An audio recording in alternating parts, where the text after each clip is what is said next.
Bienvenido. Estás en el canal de Ministerio Impacto de Gracia. Es para nosotros un placer, un honor y una bendición tenerte como nuestro alumno en este diplomado 2024. Prepárate, lo mejor de tu vida está por venir y el cambio es inevitable.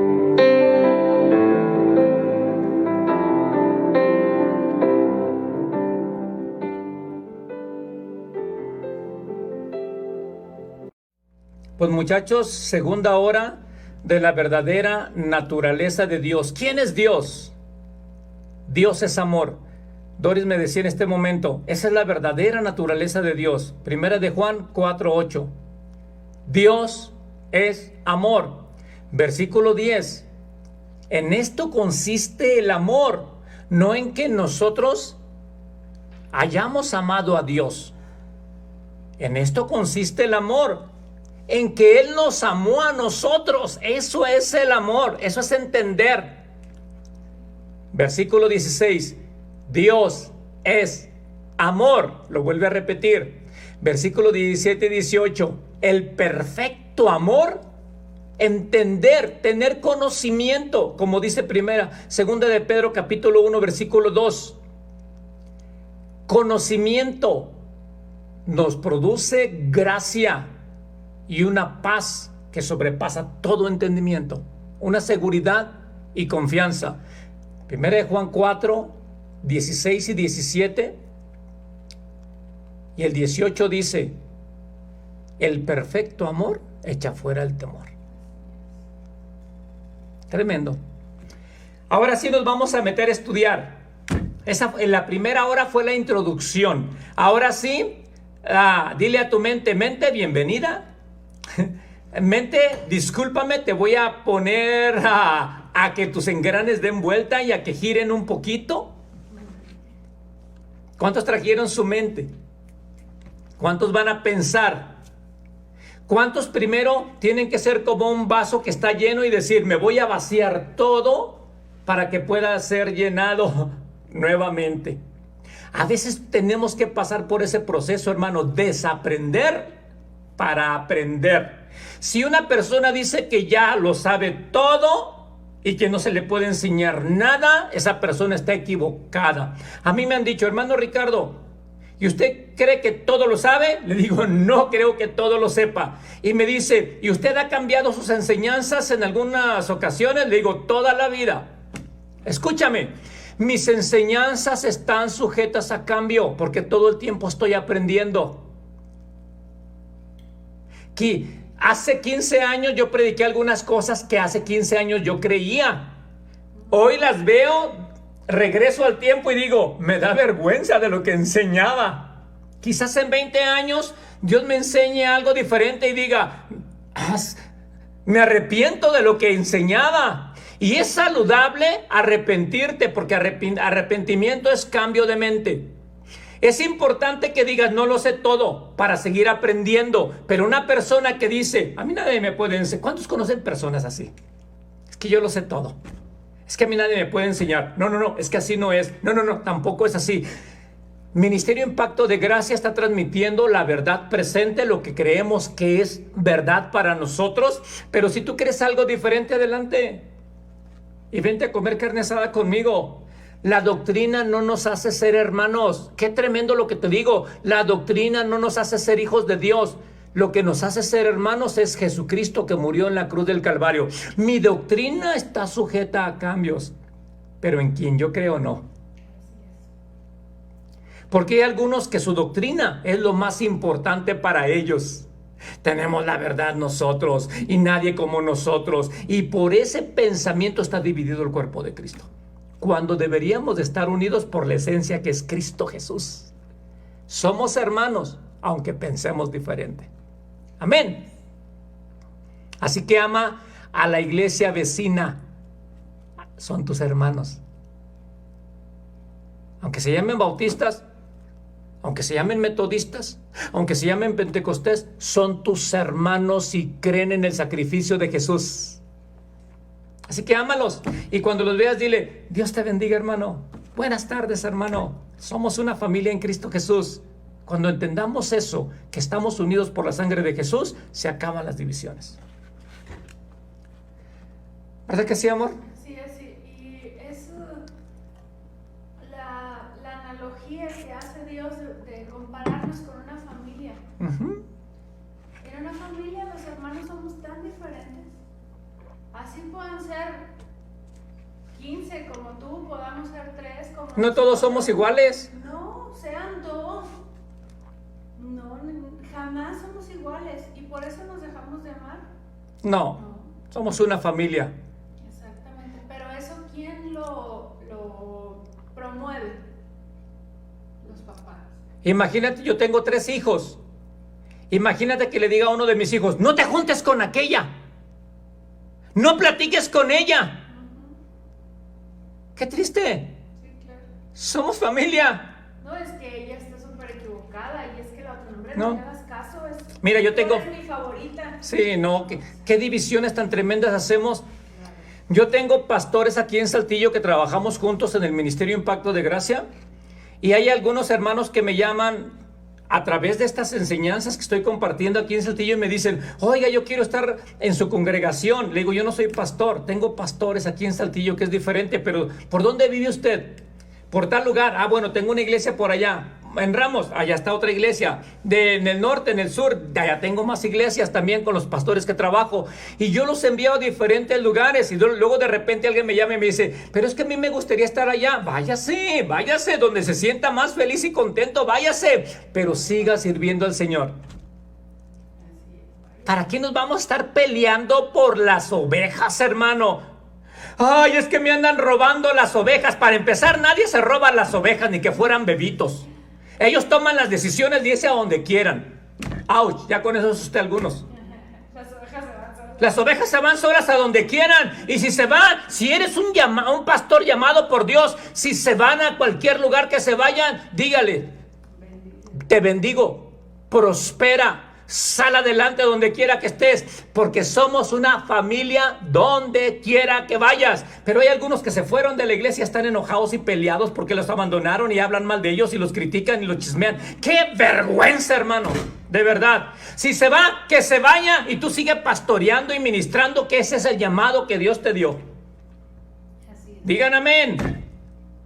Porque a mí me maldijeron cuando yo me salí de una iglesia, me dijeron, y vas a ser maldito, y no vas a prosperar, te vas sin mi bendición. Y como yo no tenía tanto conocimiento, me vine así como que, ay, voy a ser maldito. ¿A cuántos los han maldecido? Pero yo soy bendito de Jehová, y nadie puede maldecir a quien Dios ya bendijo. Así que yo concibo que soy bendito y ninguna maldición me alcanza. Toda maldición es cortada en el nombre de Jesús y yo voy a prosperar donde quiera que vaya. Según el conocimiento que yo tenga de quién es mi Padre, así lo voy a demostrar en la tierra. Y soy bendito de Jehová. Entramos. La verdad es que hay mucha gente que se cree la mayoría de las cosas, pero usando un poquito la lógica, ¿cómo alguien va a venir a maldecirte? O sea, nosotros mismos... Estaba escuchando una canción en estos días y alguien, estaba muy padre la canción y hablando de muchas cosas, pero decía la canción, hicimos a los dioses tan difíciles de alcanzar, hablando en general, ¿no? Sí. Nosotros mismos creamos esa clase de dioses, aquí en la tierra, porque sabemos que solamente hay un Dios, pero aquí hacemos diosesitos de, no sé, o sea, el maestro, no sé qué. Entonces llega alguien y te puede decir lo que sea en el nombre de Dios. Sí. Y se lo creen. ¿Se lo creen? O sea, de verdad es que tu Dios es tan poca cosa como para que venga un ignorante y te diga, es que Dios dice, a ver, espérate. Para empezar, a mí mi papá me habla y si me dice lo mismo que a ti, pues te aviso, pero si no, claro, con la pena, ve y dile a ver a quién, o que te hable para ti. Tenemos un papá real que no envía mensajitos con nadie. Por favor, es que estamos esperando que venga el profeta para que me dé una palabra de parte de Dios. ¿Qué no es tu papá? ¿Que no puedes doblar rodillas? ¿Que no puedes orar con él? ¿Que no puedes platicar con él? ¿Para qué te manda un tercero? Si es tu papá, te habla directamente a ti. Exacto.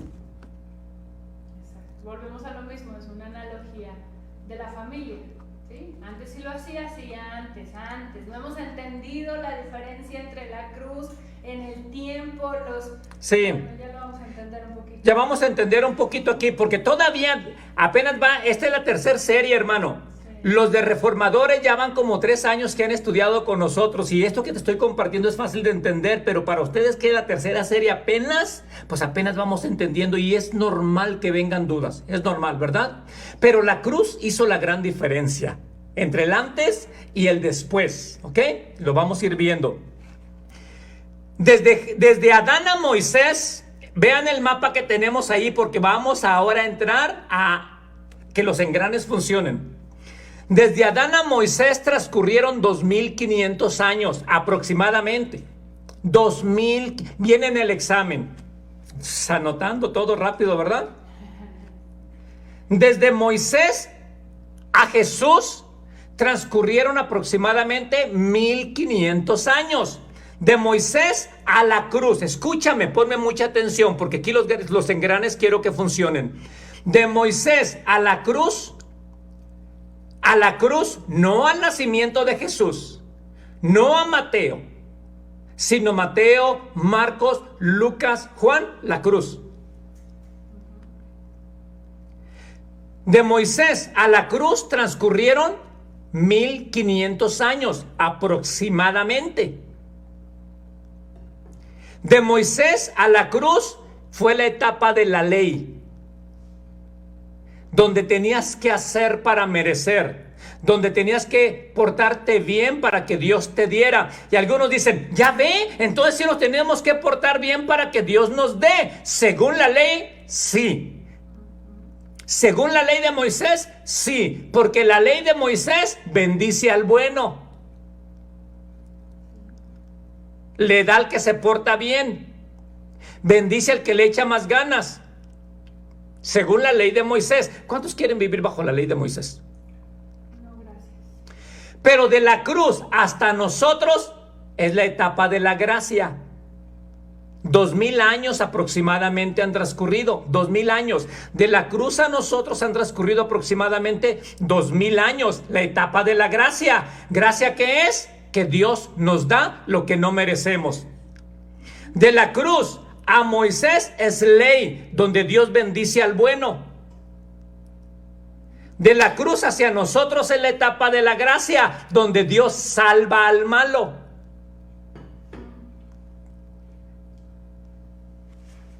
Ouch. El problema es cuando queremos mezclar las cosas. El problema es cuando no tenemos entendimiento, porque hay algunos que dicen, sí, somos salvos por gracia, pero tenemos que cumplir la ley de Moisés.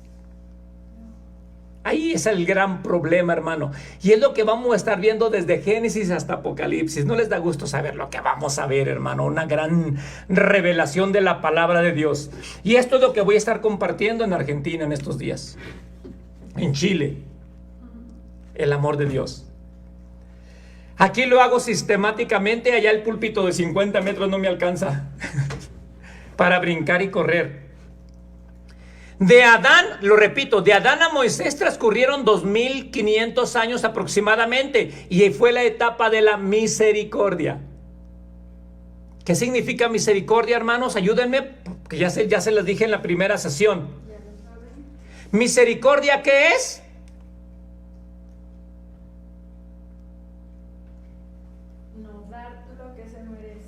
Cuando Dios no nos da lo que merecemos. Se parece a la gracia invertida, ¿verdad? La gracia ¿qué es? Cuando Dios nos da lo que no merecemos. De Moisés a la cruz es la ley. ¿Qué significa ley? Fuerza determinante que actúa en sentido único y obliga a la voluntad. Haz esto y vivirás. No lo haces y morirás. Son dispensaciones y etapas donde Dios trabaja de una manera diferente. De Adán a Moisés, Dios trabajó de una manera diferente. De Moisés a la cruz, Dios trabajó de una manera diferente. De la cruz a nosotros Dios trabaja de una manera diferente, porque son pactos, dispensaciones de tiempo. Dios es el mismo ayer, hoy y para siempre, porque Dios es amor, pero ha trabajado de diferentes maneras para enseñarnos su propósito eterno. Wow. Estoy tan emocionado de meterme ya. ¿Verdad, Doris? Les voy a estar enseñando algunas analogías, unas comparativas del antiguo pacto, del Antiguo Testamento, del Antiguo Testamento y del Nuevo Testamento. Les voy a estar enseñando unos contrastes entre el Antiguo Testamento y el Nuevo Testamento. Y es aquí donde algunos se hacen bolas porque no entienden la diferencia. Y luego vemos en el Antiguo Testamento un Dios enojón. Y luego vemos en el Nuevo Testamento un Dios de amor. Y nos deja a todos confundidos. Pero vamos a ir desenlazando todo eso. Y si entendemos que la naturaleza de Dios es amor, ¿qué es la base? ¿Cómo puedes explicar todo lo del Antiguo Testamento? Sí. En base al amor. En base al amor. Ajá. Bueno, sí se puede. Se va a desenlazar algo bien poderoso. Segunda de Reyes, capítulo 1. Vamos a ver un contraste o varios contrastes entre el Antiguo Testamento y el Nuevo Testamento. ¿Está bien? Porque hay algunos que cuando no tienen revelación mezclan todo esto. Todo el mundo lo hace.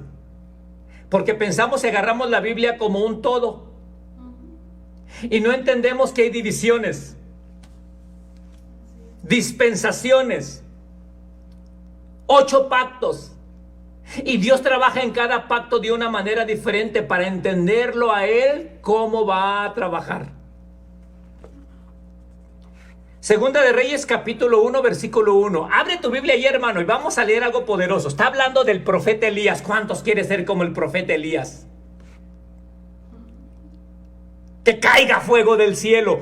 Tremendo este hombre de Dios, ¿eh? Elías era un profeta tremendo. Mira, después de la muerte de Acab, se rebeló Moab contra Israel.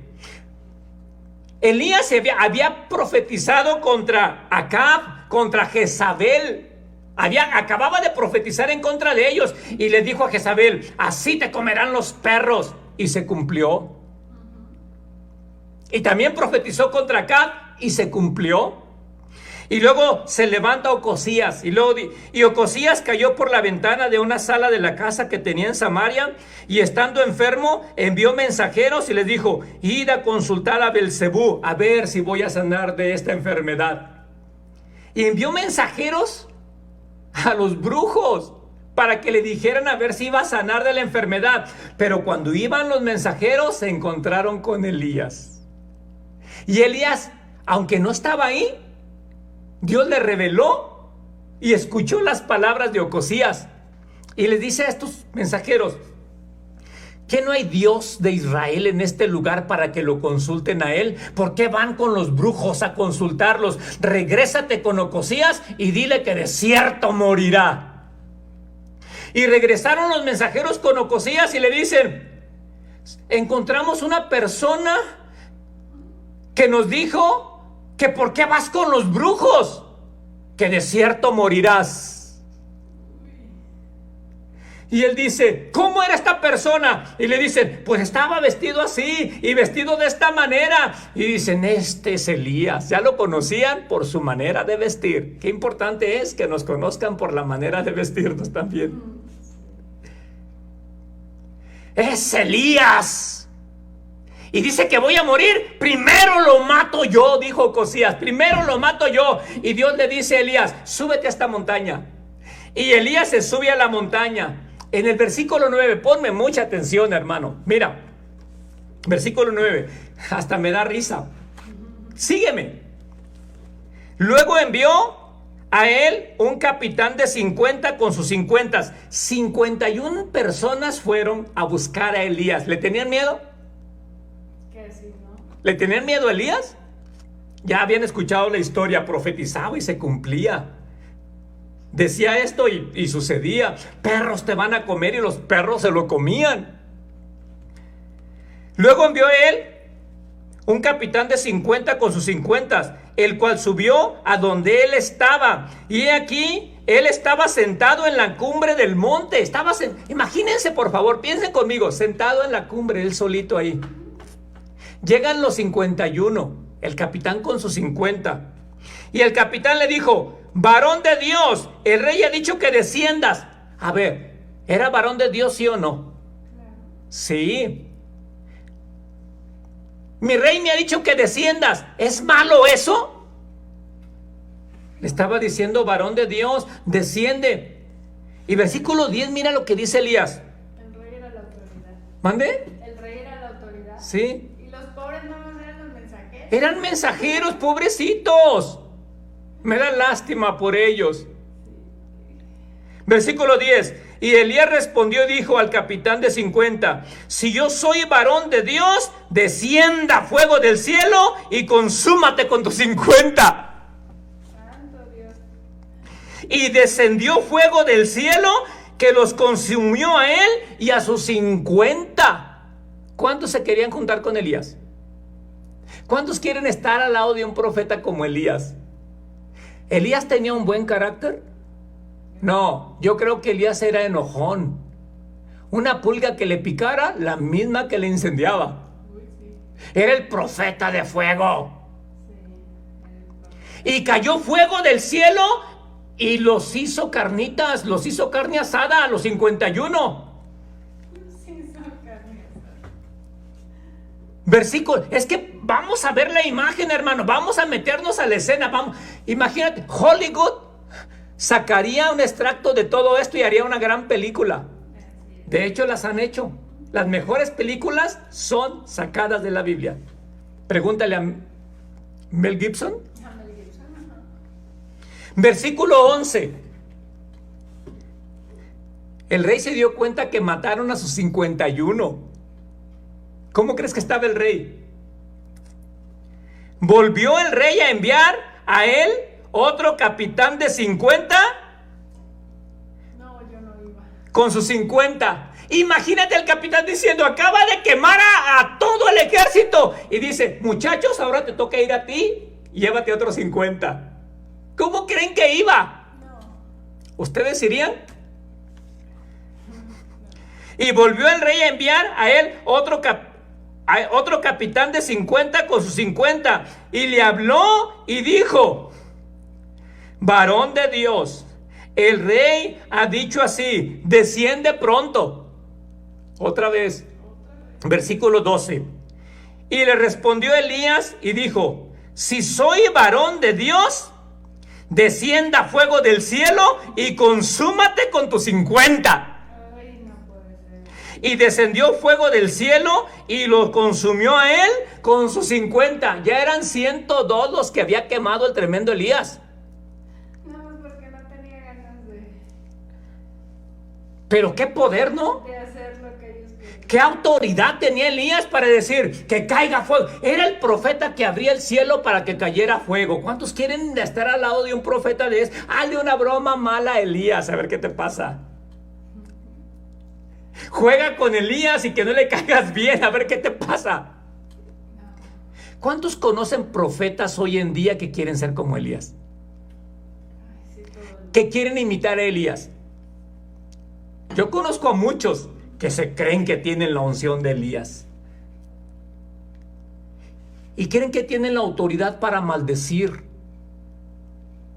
Escuché a uno, hermano, no te menciono el nombre, pero tú lo has de haber escuchado también, muy famoso, que se divorció y se separó y su iglesia está tronada, que se paró delante de todos. Ya sabes de quién estoy hablando, ¿verdad? Pero se paró y dijo delante de todos: y todo el que habla en contra de mí, yo los maldigo. Perdón por lo que voy a decir, hasta su madre la maldigo. Hablaba porquerías, hablaba hasta maldición desde el púlpito, creyendo que tenía una autoridad hasta para maldecir. Y decía hasta de la mamá de la persona esa cosas.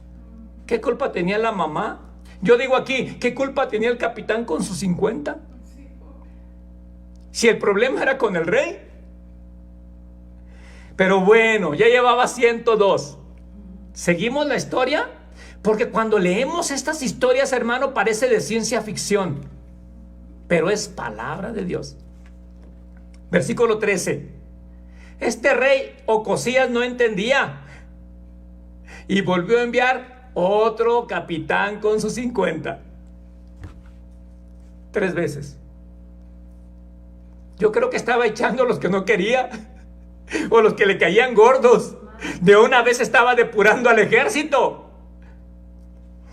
Versículo 13. Volvió a enviar el tercer capitán de 50 con sus 50. Y si seguía enviando los mismos que se quemaba. Y subiendo aquel tercer capitán de 50, se puso de rodillas delante de él. Se humilló delante de Elías, se puso de rodillas y le dijo: no me mates, solamente estoy obedeciendo órdenes. Sé que eres el profeta de fuego, que me puedes, que ten misericordia de mí. Por favor, nada más ven, si quieres, digo. Por favor, si me pudieras acompañar. Se puso de rodillas delante de Elías y le rogó, ya y diferente, diciendo: por favor, si puedes, ven. Si no, tú sabes, yo a ver qué le digo al rey. Pero no me mates. Varón de Dios, te ruego que sea de valor delante de tus ojos mi vida. Este cuate sí se humilló y le dijo: por favor, no me mates, no me hagas nada. Sé que tienes poder en tu boca para que caiga fuego, no me mates. Dice: que sea de valor delante de tus ojos mi vida y la vida de estos tus 50 siervos. Ya digo, son siervos tuyos. Versículo 14.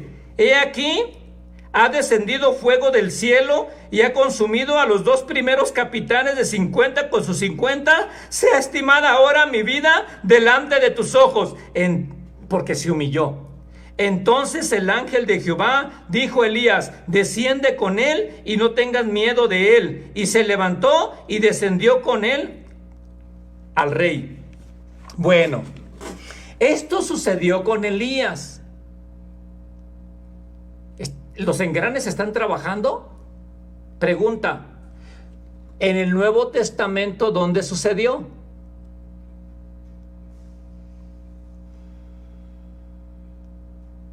Estamos viendo los contrastes. ¿Saben a quién les llamaban los hijos del trueno? ¿Y por qué les decían los hijos del trueno? ¿Saben de quién estoy hablando? Vamos a Lucas capítulo 9, versículo 54. El contraste.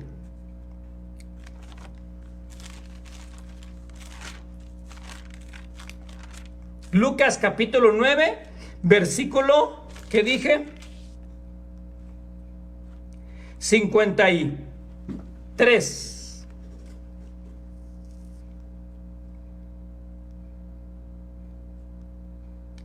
¿Lo tienen ahí?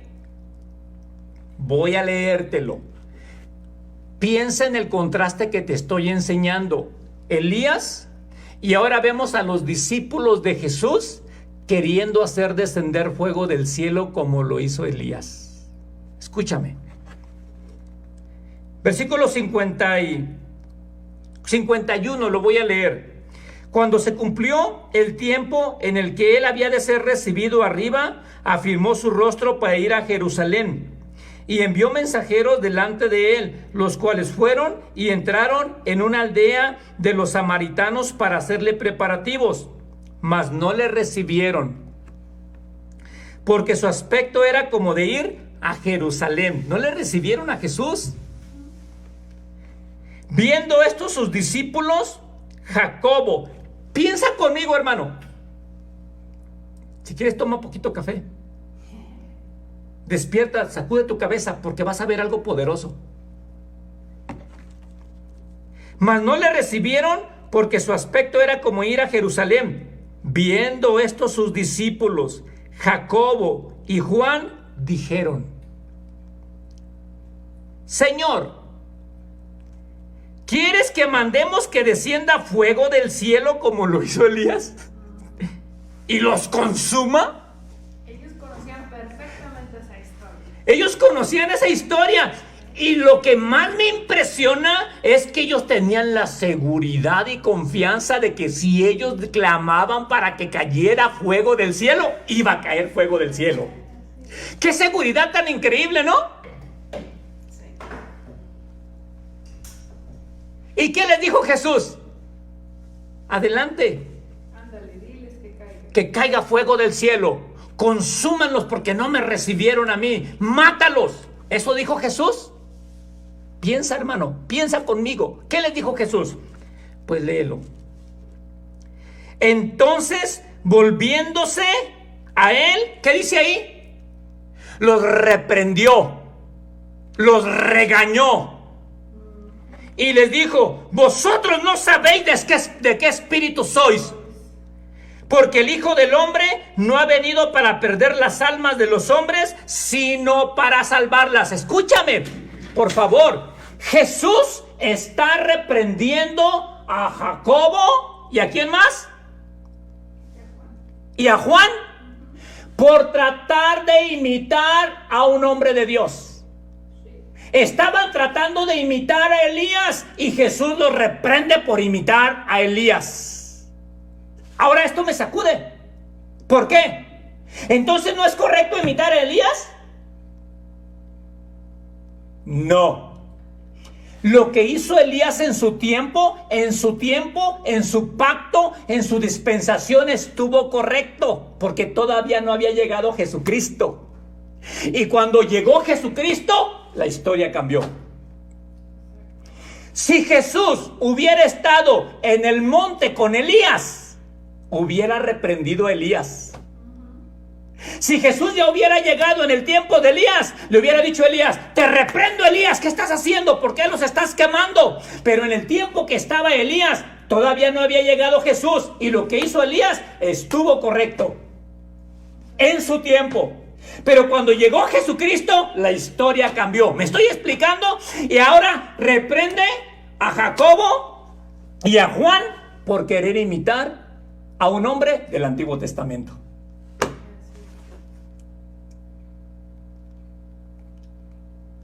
Bien dicho, del Antiguo Testamento, porque ¿Sí? el pacto es el mismo. ¿Sí? Del Antiguo Testamento.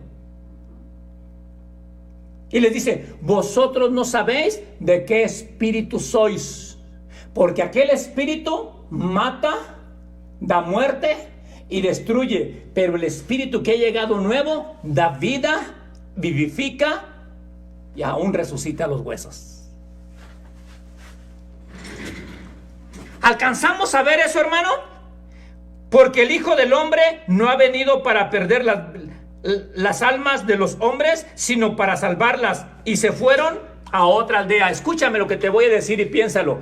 Si Jesús hubiera nacido en el tiempo de Elías, lo reprende por lo que estaba haciendo. Si Jesús hubiera nacido en el tiempo de Josué, cuando estaba matando todos los enemigos, lo reprende y le dice que no lo haga. Si Jesús hubiera nacido en el tiempo de Moisés, reprende a Moisés también, porque Jesús no viene para matar, sino para salvar. Entonces, ¿lo que hicieron aquellos hombres en el Antiguo Testamento estuvo mal? No, en su tiempo estuvo correcto, pero ahora llegó una nueva etapa, una nueva dispensación, y no podemos dar muerte ni hacer que caiga fuego del cielo sobre los pecadores. Ahora Jesús llega y ama a los pecadores, rescata a los pecadores, abraza a los pecadores, come con los pecadores, porque es una etapa diferente en la que Jesucristo vino a ser el parteaguas de toda la historia.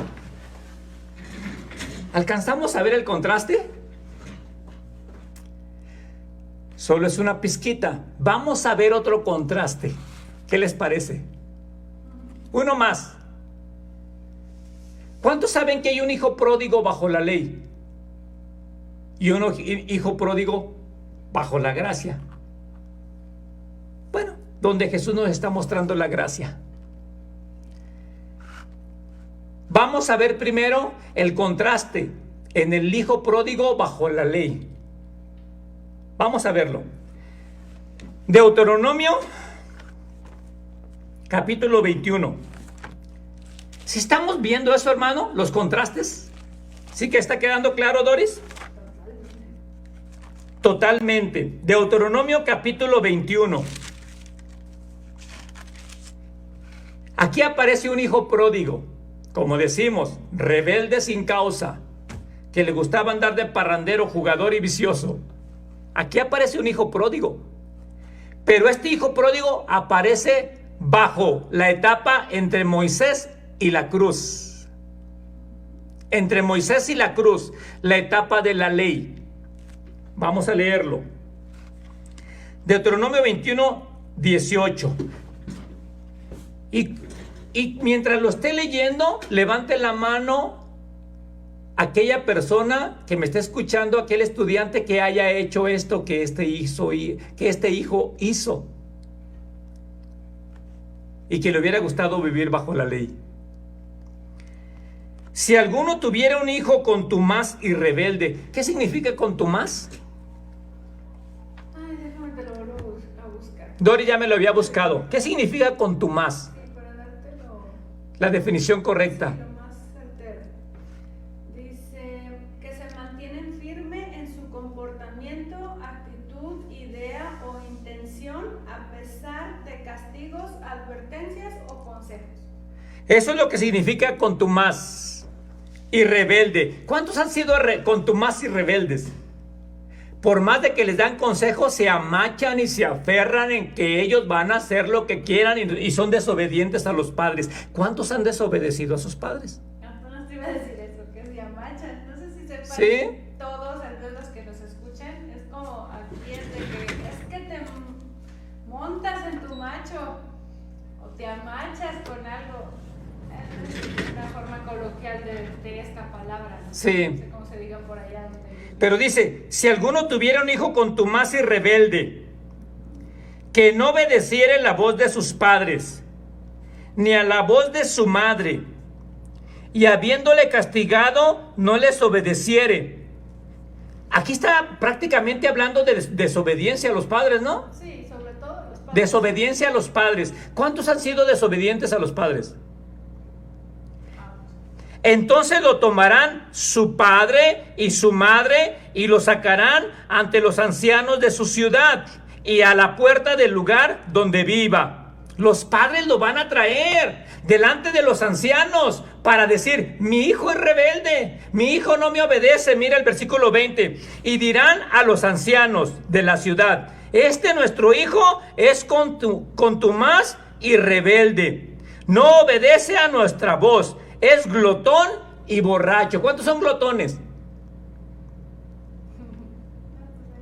Ahí nadie levanta la mano.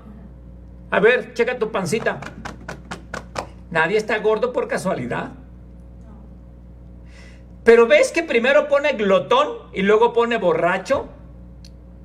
Y a veces nos enfocamos más en los borrachos y vemos la borrachera como pecado, pero la glotonería, la damos por alto. Pero yo conozco tantos hermanos que son carnívoros. Hasta es parece competencia, ¿no? Y es Sí. gracioso y hasta les aplauden. Sí, pero ser glotón es pecado. Pero nunca hablamos de la glotonería, ¿verdad? A veces nos juntamos a la carne asada un montón y ahí estamos come. Y decimos, no, yo no soy borracho, pero somos glotones, hermano. Y dice, y le dijeron los padres a los ancianos, mi hijo es glotón y borracho y es desobediente. ¿Qué hacemos con él? Versículo 21. Entonces todos los hombres de la ciudad lo apedrearán y morirá. ¿A cuánto les hubiera gustado vivir bajo la ley? Yo creo que a mí me hubieran matado como 50,000 veces, hermano, porque yo fui drogadicto, borracho, glotón, no se diga, y desobediente a los padres muchas veces. Gracias a Dios que yo no vivo bajo la ley. Pero bajo la ley, cualquier hijo desobediente, cualquier hijo borracho, cualquier hijo glotón, merecía la muerte. Y dice, entonces los hombres de la ciudad lo apedrearán y morirá. Así quitarán el mal de en medio de ti y de todo Israel. Y Israel oirá y verá y tendrá temor. Era la idea. Causar miedo. Y lo mataron. Repite conmigo, y lo mataron. ¿Por qué lo mataron? Por desobediente, por glotón y por borracho. Ahora vamos a ver el contraste del hijo pródigo en Lucas 15. Abre tu Biblia en Lucas 15. Y voy a leer una parte porque si no lo leo todo, de aquí he sacado muchos sermones de Lucas 15. Lucas 15, 11. Ahora vamos a ver el contraste en el Nuevo Testamento del hijo pródigo. Y tú dime, ¿dónde quisieras haber vivido? ¿Con Moisés o con Jesús? Lucas 15, 11 dice, también un hombre tenía 2 hijos. Para mí este hijo era peor que el primero, porque el otro era glotón y borracho y era desobediente. Pero este hijo, en Lucas 15, quería que su padre estuviera muerto. Le quería quitar todo el dinero o la herencia que le corresponde también a él. Y se fue con prostitutas, se fue con mujerzuelas, se gastó todo el dinero en parranda, en juegos viciosos. Tenía de todo este tremendo. ¿Qué le hubieran dado bajo la ley? ¿Qué le esperaba bajo la ley? Eso nos da sé que hay tanto que hablar, eso nos da una amplitud muchísimo más grande de la audiencia que tenía Jesús y lo que estaban escuchando. Para nosotros es diferente, porque nosotros vemos hijos malcriados, maleducados y demás, y nuestra forma de castigo es diferente. Sí. Pero los judíos entendían y sabían, porque al otro le hicieron eso para que el pueblo tuviera miedo. Entonces, el pueblo sabía que si ellos hacían algo los iban a sacar y los iban a apedrear. Sí. Entonces, cuando Jesús les dice que va y pide la herencia y va y le dice al padre, imagínense. Sigue con el pensamiento. Quiero decir algo. En Lucas 15, 2 dice que estaban los escribas y los fariseos, los que conocían lo que le había pasado al hijo pródigo bajo la ley. Sabían que si un hijo pródigo desobedecía, merecía la muerte. Y ahora Jesús les habla de un hijo pródigo. ¿Y luego, Doris? Ellos sabían de lo que les estaba hablando. Entonces para ellos era como, pues a ver, y no sé, para la gente que lo escuchaba era como, pues a ver qué va a decir. Y para los escribas era como aquella mujer que le llevaron. ¿Sí? Era lo mismo, para ver qué decían, ¿no? Porque ellos sabían que tenían que matarlo. Entonces Jesús dice que el padre estaba con los ojos que se le salían por la ventana. Y entonces es como ahora a nosotros que nos dicen, es que no tienes que hacer nada para que Dios te ame. Y cualquier cantidad de religioso está que no se le acaba, ¿no? Porque ¿sí? Me estás diciendo lo que no es, porque estás hablando blasfemia. Es exactamente lo mismo. Claro. Es bien importante entender el contexto, el texto, dónde se está llevando a cabo, quién lo está hablando, a quién se lo está hablando, cuál es la cultura de la gente que está ahí. Sí. ¿Quiénes eran? La Biblia no está escrita nada más porque sí, y la Biblia dice, y estaban los escribas y fariseos, y estaban los no sé qué, y le seguían los no sé qué. No es mera información, no es un cuento, es entender el trasfondo de lo que nos está diciendo. Realmente es que esta parábola es tremendo. Los contrastes, hermano, del Antiguo Testamento y del Nuevo Testamento. Los contrastes, lo estamos viendo. Y el menor de ellos dijo a su padre: Padre, dame la parte de los bienes que me corresponde. Y a los 2 hijos les repartió los bienes.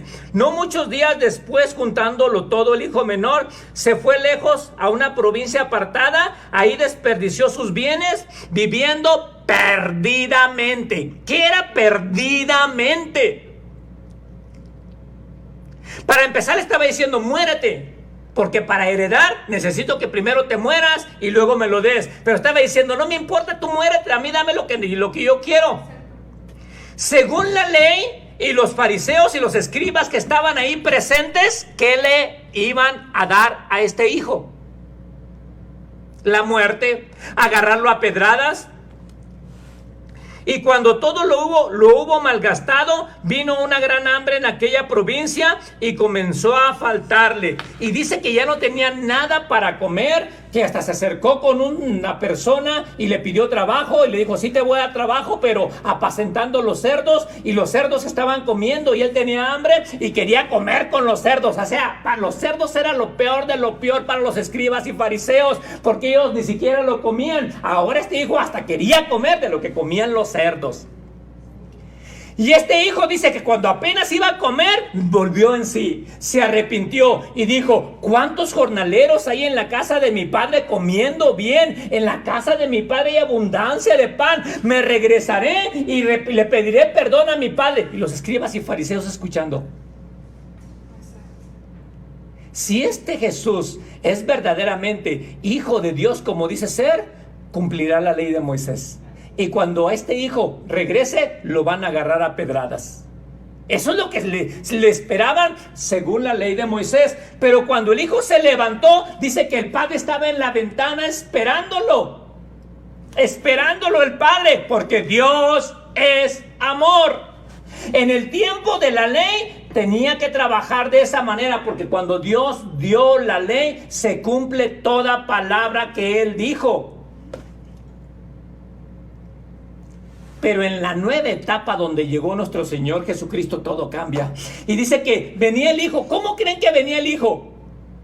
Sucio, apestoso a marrano, lleno de lodo de marrano. Ya venía sin zapatos el hijo. Ya venía casi desnudo el hijo, todo sucio. Y dice que el padre estaba desde la ventana y fue movido a misericordia. Claro que algunos escritores dicen que todos los días se sentaba en la ventana, esperando a ver si un día regresara su hijo. Estaba ahí esperando. Y dice, y cuando lo vio a lo lejos, se echó a correr por él. En esto consiste el amor. No en que nosotros le hayamos amado, sino que Él nos amó a nosotros y corrió a rescatarnos a todos nosotros que veníamos andrajosos, mal vestidos, malolientes, descalzos. Todos nosotros. Y corrió. Y en aquel tiempo, hermano, era vergonzoso que se levantaran la falda o la túnica para alguien de renombre. Sin embargo, el padre dice que corrió, y para correr se tenía que levantar la falda. No le importaba que le vieran las piernas, no le importaba parecer o padecer vergüenza por amor a su hijo. Y quiero decirte una cosa, cuando Jesucristo murió en la cruz del Calvario, no murió con un trapito como todos lo dicen. Él murió completamente desnudo, encuerado, perdón por la palabra que digo, desnudo. Él padeció una gran vergüenza solo por amor a ti y por amor a mí. Y corrió. Y los fariseos y los escribas estaban con la boca abierta con esa historia y decían, ¿qué? Corrió y lo abrazó al hijo y le puso vestido nuevo, zapatos nuevos. Y el hijo decía, tal vez me maten, tal vez me apedreen, tal vez merezco la muerte. Pero se encontró con un Dios de amor, con un padre amoroso, con un padre que lo abrazó. Escúchame. Si el hijo del Antiguo Testamento, de Deuteronomio capítulo 21, hubiera visto esta historia, se volvería a morir. Diría, no es justo. ¿Por qué a mí me dieron piedras? ¿Por qué a mí me mataron por ser desobediente? Y a este glotón, borracho que malgastó todo, lo abrazan, lo visten, le dan anillos, le dan zapatos y lo llevan a una fiesta. No es justo. Y es ahí donde muchos religiosos hoy en día siguen diciendo, no es justo. ¿Cómo es posible que ahora por pura gracia y el Padre nos abraza y no tengo que hacer nada, aunque viví en el pecado? No es justo. Esos predicadores de la gracia que dicen que Dios nos sigue esperando, aunque vengamos sucios de los marranos. Que tengamos un Dios que nos abraza y nos ama y nos dice, sigue siendo mi hijo. Los fariseos, los religiosos hoy en día siguen diciendo, no es justo. ¿Por qué? Porque tienen la mentalidad del Antiguo Testamento, tienen la mentalidad arcaica, tienen la mentalidad legalista, tienen la mentalidad de Moisés, que solamente quieren levantar piedras para matar al que comete pecado. Pero tenemos un Dios de amor. Apenas estamos viendo los contrastes. ¿Dónde quisieras vivir tú? ¿Bajo la ley? ¿Bajo el Antiguo Testamento? ¿O bajo la gracia? ¿Bajo el Nuevo Testamento? Si tú vivieras bajo la ley y fueras un glotón y borracho, ¿qué te darían? La muerte. Pero si tú vives bajo la gracia y eres un glotón y borracho, ¿qué te dan? Pues gracias. Es ahí donde muchos patinan en su cabeza. Exacto. Te abrazan y te dan gracia. Todo lo que Jesús estaba hablando del padre de esta parábola, no era ni siquiera permitido para un padre, porque en el del Antiguo Testamento dice que los padres lo tienen que llevar. Entonces el hijo pródigo llega y le dice a su papá: quiero que me des la herencia. En ese momento lo agarra de los pelos, lo saca y que lo maten. Ahí se hubiera acabado la parábola. Se acabó la parábola. Entonces el padre físico ni siquiera podía hacer eso, ni siquiera. O sea, ya desde ahí estaba. O sea, ¿dónde vas, Jesús? Si el padre no puede hacer eso, ¿no? Porque agarran al padre junto con el hijo y lo matan. Y entonces Jesús, para rematar, no solo les dice ese padre, sino que ese es el padre que ahora ustedes van a tener menos. O sea, estaban más que infartados. Por eso lo querían matar, porque él decía que ese Dios era su padre. Ellos no mencionaban ni el nombre de Dios. O sea, ni el nombre. Imagínate que yo no me puedo acercar, no sé, por ejemplo, al presidente de no sé dónde. No puedo ni mencionar su nombre. Y un día de repente voy a ir a abrazarlo y va a correr a abrazarme. Y era algo insólito. En su cabeza era inimaginable. Y ahora para nosotros es, no sé, tan fácil decir: Dios nos ama. es que soy hijo de Dios, es que Dios me ama, es que, Dios o sea, me ama. y lo decimos de una manera tan frágil, sin conocimiento, sin entendimiento. Lo decimos y no nos basta. Andamos por la vida queriendo escuchar otras cosas, queriendo tener otras cosas, porque decimos: es que Dios me ama. Ni siquiera deberíamos de decirlo sin saber que es lo mejor que tenemos. O sea, son palabras tan fuertes, que tienen un peso tan grande, y nosotros somos tan tontos que en lugar de levantar la vista de los cerdos donde estamos y decir: en la casa de mi padre, ¿cuántos jornaleros hay que viven mejor que yo? A unos jornaleros. Seguimos siendo hijos, somos amados de Dios, y todavía estamos empinados con los cerdos porque no hemos aprendido el poder que tiene. ¿Cuándo? ¿Cuándo vamos a levantar la cabeza y voltear a papá, que todo el tiempo nos está esperando con los brazos abiertos? ¿Cuándo? En realidad ni siquiera sabemos el valor que tenemos. Somos hijos, somos diamantes. Es más, no somos ni diamantes, hemos sido comprados con la sangre de Jesús. Y estamos tan conformes, o están, porque yo no, están tan conformes, revolcándose todavía, intentando tragar de lo que tragan los cerdos. Aún siendo hijos de Dios. Porque no sabemos lo que valemos. Escúchame para terminar con esto. Estaban los escribas y fariseos.